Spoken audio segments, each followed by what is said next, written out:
ఈ జర్నలిజం అనేది ఒక పవిత్రమైన వృత్తి, దాన్ని పవిత్రంగానే నిర్వహించాలి. తర్వాత నేను ఎప్పుడు చెప్తుంటాను, సంచలనానికి దూరంగా సత్యానికి దగ్గరగా ఉండాలని చెప్పని. ఎందుకంటే ఈ మధ్యకాలంలో జర్నలిజంలో చాలా సత్యానికి దూరం అయిపోయి కొంత ఎక్కువ భాగం సంచలనానికి బాగా దగ్గర అయిపోతున్నారు. దానితో ఇప్పుడు సోషల్ మీడియా రావడంతో ఇంకా పరిస్థితులు ఘోరంగా తయారైపోయాయి.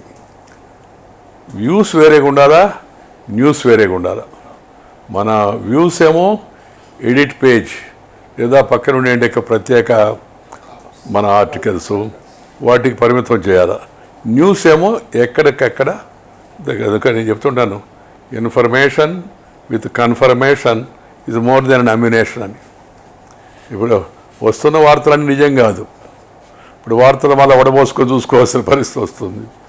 తర్వాత ఈ మధ్యకాలంలో కొత్త ట్రెండ్ ఏంటంటే, అంతకుముందు కొన్ని వ్యాపారస్తులు వ్యాపార సంస్థలు కొంతమంది పత్రికలు పెట్టేవాళ్ళు, కొంతమంది ఏదో జర్నలిజం మీద అభిమానంతో దేశహితంతో కాశీనాథి నాగేశ్వరరావు గారు, శివలంక ముట్నూరు కృష్ణారావు గారు, అలాగే నారా వెంకటేశ్వరరావు గారు, వీళ్ళంతా కొంత ఆదర్శాలు, వాళ్ళకి నమ్మిన లక్ష్యాలు, దానికి అనుగుణంగా పత్రికలు పెట్టి చాలా కాలం నడిపారు కూడా. తర్వాత ఏమైపోయిందంటే రాజకీయ నాయకులు రంగప్రవేశం చేసి వాళ్ళకు అనుకూలమైన విధంగా పత్రికలు నడపడం. అది ఆ తర్వాత వచ్చిన కొత్త ట్రెండ్ ఏంటంటే అవతల వాళ్ళని తిట్టిపోయడానికి, తమ దోషాలన్నీ సరిగ్గా వచ్చేదానికోసం దానికి ఎలక్ట్రానిక్ మీడియాను వాడుకునే పరిస్థితి, పత్రికను వాడుకునే పరిస్థితి వచ్చింది. అందువల్ల విశ్వసనీయత కొంత దెబ్బతినిపోతూ ఉంది. తర్వాత ఎమర్జెన్సీలో పత్రికలన్నీ కూడా ప్రభుత్వం ఒత్తిడికి లొంగిపోయాయి.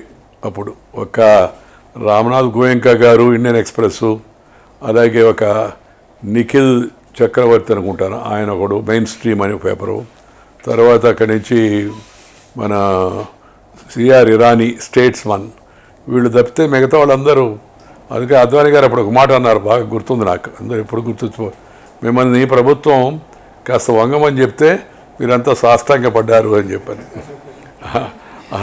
ఆయన కాస్త ఘాటుగా అందరికీ మనసు గుచ్చుకోవాలో తెలవాలి అనే ఉద్దేశంతో ఆ మాట చెప్పాడు. ఇప్పుడు పత్రికలు ఏదో ఒక పార్టీ వంతబాడడం అలా అయిపోయింది. అందువల్ల విశ్వసనీయత తగ్గుతుంది. ఒక పేపర్ చదివితే ఈ వార్త తెరవదు, 2-3 పేపర్లు చదువుకుంటే కానీ విషయం తెరవదు.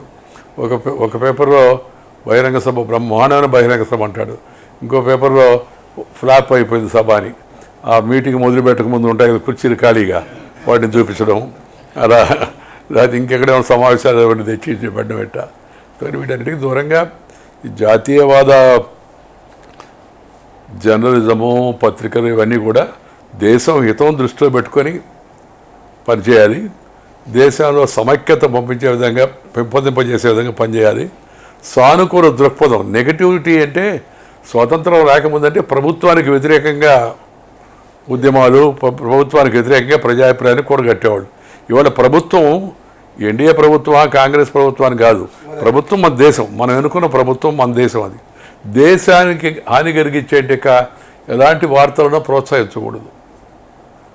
కొంతమంది ఆ పని చేస్తున్నారు, రాజకీయ నాయకులు చేస్తున్నారు, అలాగే పత్రికలు కూడా చేస్తున్నాయి. వాటికి దూరంగా ఉండి జాతి ప్రయోజనం, విశాలమైన రాష్ట్ర వరకు పత్రికలు అయితే రాష్ట్ర ప్రయోజనాలు, రాష్ట్ర ప్రయోజనం జాతి ప్రయోజనంలో ఇమిడి ఉంది. జాతి సరిగా ఉండి, పటిష్టంగా ఉండి, సమైక్యంగా ఉండి, సుభిక్షంగా ఉంటే రాష్ట్రం కూడా సుభిక్షంగా ఉంటుంది. కొంతమంది ఇప్పుడు రాష్ట్రాలకి, దేశానికి అంతా కాన్ఫ్లిక్టు, ఉత్తరాది దక్షిణాది అని, ఈ ఉత్తరాది అని దక్షిణాది అని అన్నీ కూడా ఆర్యావర్తే భరతఖండే జంబూద్వీపే భరతవర్ష అన్నట్టుగా భారతదేశంలో భాగమే కదా ఇవన్నీ కూడా. తమ భాషను వాళ్ళు గౌరవించుకోవాలి. ఈ భాషలన్నీ కూడా భారతీయ భాషలు అనే విషయాన్ని గుర్తుపెట్టుకోవాలి అందరూ. సో దానికి అనుగుణమైన ఆలోచనలు రావాలి, దానికి కావాల్సిన సాహిత్యం, దానికి కావాల్సిన ఈ మంచి వార్తలు, లేకపోతే ప్రజల్లో ఒక రకమైన సానుకూల దృక్పథం తెచ్చేంటి వార్తలు, ప్రకృతికి సంబంధించినవి, ప్రకృతితో స్నేహంగా ఉండేటి వార్తలు, ప్రకృతి పరిరక్షణ ఉద్యమానికి సంబంధించిన వార్తలు, అలాంటి వాటికి ప్రోత్సాహం ఇస్తే దేశం మరింతగా ఇంకా సానుకూల ధోరణితో ముందుకు వెళ్తుందనేది నా యొక్క అభిప్రాయం.